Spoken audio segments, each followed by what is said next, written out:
Hey guys, so status on the Shattered patch. So one of the things that was suggested to me was to make it so that there's like fractured pieces inside of each piece. So I'm going to try to make this as short as possible, but the short version is here are 6 different nodes that I needed to break down into separate patterns. So I did something like this, where basically I have a series of patterns that are created from those 6 nodes. Okay. And then what I had to do is then break them down into 3 different patterns. The large pattern, the large main shape, then one that has a fracture this way, and then one that has a fracture this way.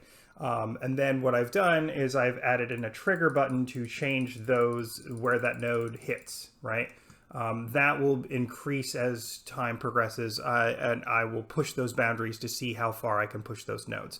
But the meat and potatoes is here. So now basically when I'm at the very end over here, I actually have a switch where when I hit trigger, it will randomly choose between those 3 different patterns. So that should cause that fractured glass look.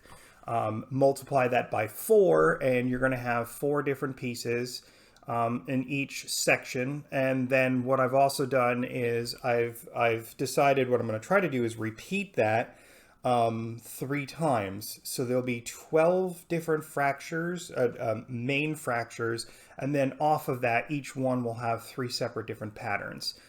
So that's where I'm at right at this moment. I think that it's going well. Yesterday when I tried to make all this happen, I got in a good place where I thought it was going to work, but there were some serious issues with my nodes and how it was set up. So I ended up going with this, which was a lot more user-friendly, I guess you could say.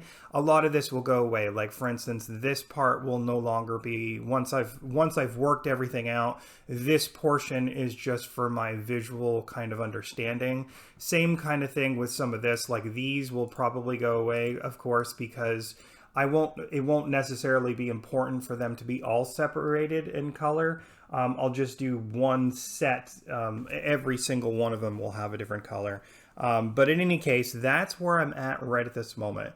Now I just have to figure out like the other bits of it. Hopefully I have enough space for this. One of the problems that I ran into yesterday was I started looking into I had one fractured set, one circle pattern set, which was 16 different patterns. And what I realized was it's just too much for the system.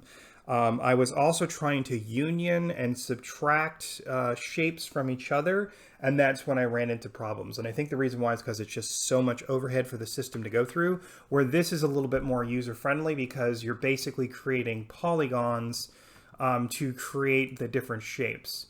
So this might work. I'm gonna test it. So this is like the very beginnings, but I think this is in a really good place. Anyways, thanks for your interest in this patch. I'm gonna keep it on. I'm hoping to have something by the end of the day. But in any case, thank you for your interest and have a great day.